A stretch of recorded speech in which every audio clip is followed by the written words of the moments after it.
জোরপূর্বক মুসলমানদেরকে সিংলাম বলতে বাধ্য করা হচ্ছে, খুনের রাষ্ট্র পরিণত করেছে, ধর্ষণের রাষ্ট্র পরিচালনা করেছে, সেখানে মেয়েদেরকে ধর্ষণ করে হত্যা করা হয়েছে। আজকে সেখানে মসজিদকে ভেঙে দেওয়া হচ্ছে, মাদ্রাসাকে গুড়িয়ে দেওয়া হচ্ছে। আজকে জোরপূর্বক মুসলমানদেরকে সিংলাম বলতে বাধ্য করা হচ্ছে, এ দেশকে দখল করার হুমকি দিচ্ছে। আমি স্পষ্ট বলবো, বাংলাদেশের মানুষ সজাগ হন, সচেতন হন, এ দেশকে রক্ষা করতে হবে। আমরা জীবন দিয়ে হলে দেশকে রক্ষা করব। যেরকম জীবন দিয়ে, রক্ত দিয়ে আমরা আধিপত্যের বিরুদ্ধে আন্দোলন করেছে, সংগ্রাম করেছে, প্রয়োজনে আমরা আবার জীবন দিয়ে দেশকে রক্ষা করবো ইনশাআল্লাহ।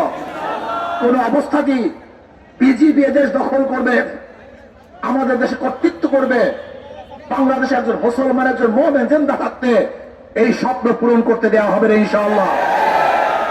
আজকে বাংলাদেশ সরকারকে বলবো, বহুত বুক ভরা আশা নিয়ে মানুষ আপনাকে ক্ষমতায় বসিয়েছে, কিন্তু খবরদার, যিনি মানুষের সাথে জনগণের সাথে প্রতারণা করেন, তামাশা করেন, তার বাংলাদেশের মানুষ 47 রক্ত দিয়েছে, 71 রক্ত দিয়েছে, বারবার রক্ত দিয়েছে, 24 রক্ত দিয়েছে, প্রয়োজন আবার রক্ত দিয়ে আপনার সমস্ত ধ্বংসাত্মক কার্যক্রম থেকে মানুষ ফিরিয়ে দিবে ইনশাআল্লাহ।